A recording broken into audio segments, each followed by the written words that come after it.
क्या आपको लगता है कि 2020 के बाद आपकी लाइफ एक दिन के लिए भी नॉर्मल हुई है?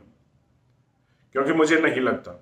और सवाल ये है, क्या कभी आगे लाइफ नॉर्मल होगी भी या नहीं? जैसे हम कोरोना से पहले जीते थे, रहते थे, खाते थे, पीते थे, कमाते थे, क्या उस तरीके से अब आगे भी कुछ होगा कि हम नॉर्मली आराम से बैठे हैं, जिंदगी एक स्लो मोशन में चल रही है, आराम से चल रही है? मुझे नहीं लगता। इसलिए नहीं लगता क्योंकि चीजें बहुत जल्दी बदल रही हैं। आपके विश्वास न करने से यह जरूरी नहीं है कि चीजें ना बदलें। वो बदल रही हैं, आप विश्वास कीजिए या मत कीजिए, आपको उन चीजों से फर्क पड़ रहा है या नहीं पड़ रहा है अभी के लिए, लेकिन आने वाले समय में आपके ऊपर फर्क पड़ेगा।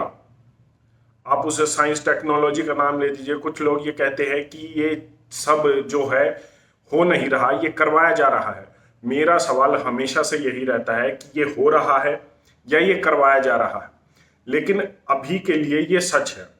मैंने आज से तकरीबन 7-8 महीने पहले रिसेशन के ऊपर बात की थी कि रिसेशन आ रहा है, आप उसकी तैयारी कर लीजिए, महंगाई बढ़ रही है, आप उसकी तैयारी कर लीजिए। कुछ लोगों के लिए आज भी महंगाई नहीं है और आज भी रिसेशन की शुरुआत नहीं हुई है, और कुछ लोग ये कहते हैं कि बाहर हो गई है, हमारे यहाँ नहीं हो गई है। तो ये सारे भ्रम हैं जो आने वाले समय में निकलने वाले हैं आप लोगों के लिए। भारत में नहीं हुई है उसका भी जवाब है। भारत में जो कंपनियां हैं, बायजू जैसी जो एजुटेक कंपनियां हैं, उन्होंने अपने एम्प्लॉयज को निकालना शुरू कर दिया है कॉस्ट कटिंग के नाम पे। इलॉन मस्क ने जब ट्विटर को टेक ओवर किया तो अपने 90% एम्प्लॉयज पर अनएम्प्लॉयमेंट की तलवार लटका दी थी, बेरोजगारी की तलवार लटका दी थी। हजारों एम्प्लॉयज को ट्विटर से निकाला गया है, और अब उसके बाद अब मेटा में फेसबुक और व्हाट्सएप ये जो हम इस्तेमाल करते हैं, इसने मेटा ने अपने 11,000 एम्प्लॉयज को निकाल दिया है। 13% of the company employees are fired. 13% एक कोई छोटा आंकड़ा नहीं होता। 11 से 13,000 एम्प्लॉयज को फायर किया गया है। अगर आप अब भी ये सोचते हैं कि ये बड़ी कंपनियों तक सीमित है, या ये महंगाई नहीं है, या ये रिसेशन की शुरुआत नहीं है, तो आपका भी भ्रम निकलने वाला है। क्योंकि शुरुआत बायजू जैसी कंपनी से भारत में भी हो चुकी है, और ये आपकी कंपनी तक भी आएगी, चाहे वो बड़ी है, छोटी है, लिस्टेड है, अनलिस्टेड है, वो होगी। आज नहीं तो 2 महीने बाद, 6 महीने बाद, 1 साल बाद वो होगी ही होगी। इलॉन मस्क इससे पहले स्टेटमेंट दे चुका है कि जहां जहां आर्टिफिशियल इंटेलिजेंस आएगी वहां पर अनएम्प्लॉयमेंट बढ़ेगी, वहां से लोग निकाले जाएंगे और रोबोट्स इनकी जगह लेंगे, जिसकी वजह से अनएम्प्लॉयमेंट एक ऐसा सच है जो बीतना ही बीतना है, जो होने ही वाला है। मैं पहले भी यही कह चुका हूं कि आप उसकी तैयारी कीजिए। कुछ लोग ये कहते हैं कि तैयारी क्या करें। अगर आप चीजों को जानकर भी अगर आप भ्रम में जी रहे हैं, अगर आप किसी भी पार्टी को लेकर ये कहते हैं कि नहीं ये तो हमारा नेता ऐसा नहीं होने देगा, हमारे देश में ऐसा नहीं होने देगा, तो ठीक, आप सोते रहिए।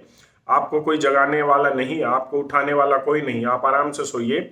जब नींद खुलेगी तब आप देख लीजिएगा चीजें कैसे बदलती है। लेकिन अगर आप चीजों को जानकर भी ऐसा कर रहे हैं, मान लीजिए अगर आप आज भी, जब डिजिटलाइजेशन हो रहा है, तब भी अगर बैंकिंग सेक्टर में एक नॉन टेक्निकल जॉब ढूंढने की कोशिश कर रहे हैं, या नॉन टेक्निकल सेक्टर में कोई भी जॉब की तैयारी कर रहे हैं, तो मुझे नहीं लगता कि आप आने वाले समय में बेरोजगार नहीं होंगे। कुछ ऐसे सेक्टर्स हैं जिनको बंद होना शुरू हो चुका है। बैंक मर्ज हो रहे हैं, स्कूल मर्ज हो रहे हैं। उसके बाद इनकी जो डिजिटलाइजेशन है वो इस तरीके से है कि जिसका डायरेक्ट इंपैक्ट इन सेक्टर्स के एम्प्लॉयज पर पड़ने वाला है।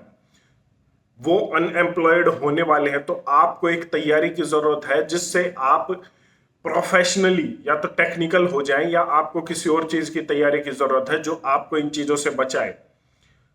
रिसेशन आ चुका है, आप मानिए या मत मानिए, आपको अपना पैसा बचा कर रखना होगा फिजिकल फॉर्म में। अगर आप जितना पैसा अपना बचा सकते हैं उतना बचाइए, क्योंकि ये आपके आने वाले समय में काम आने वाला है।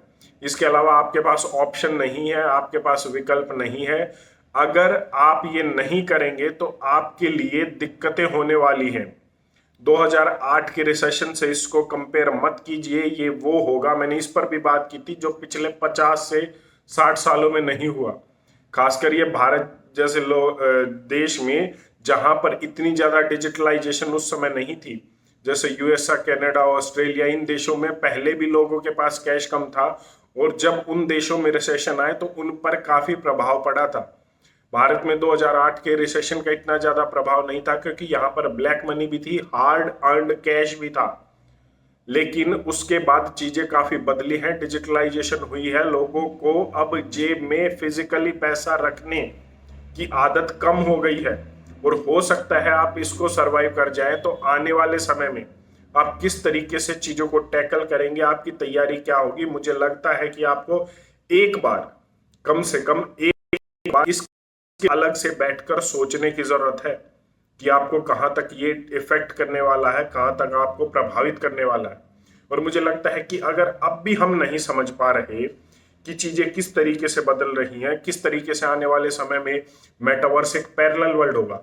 आप एक बात बताइए, एक रिसर्च रिपोर्ट ये कहती है कि मेटावर्स के ऊपर जो रियलिटी लैब है, मेटावर्स की एक रियलिटी लैब है, वो मेटावर्स के प्रोजेक्ट पर काम कर रही है, और वो ये कह रही है कि आने वाले एक समय में एक फिजिकल वर्ल्ड के साथ एक वर्चुअल वर्ल्ड होगा।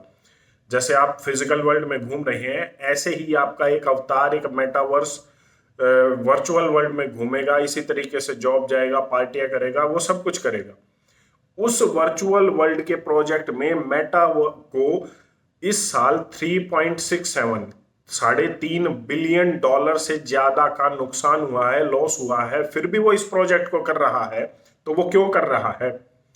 अगर इस सवाल का जवाब आपके पास हो तो कमेंट जरूर कीजिएगा।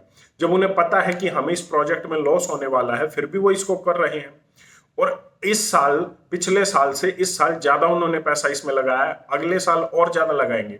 एक तरफ वो कॉस्ट कटिंग कर रहे हैं, दूसरी तरफ वो वर्चुअल वर्ल्ड के प्रोजेक्ट में जिसमें नुकसान उन्हें हो रहा है, वो लगातार उसमें पैसा लगाए जा रहे हैं।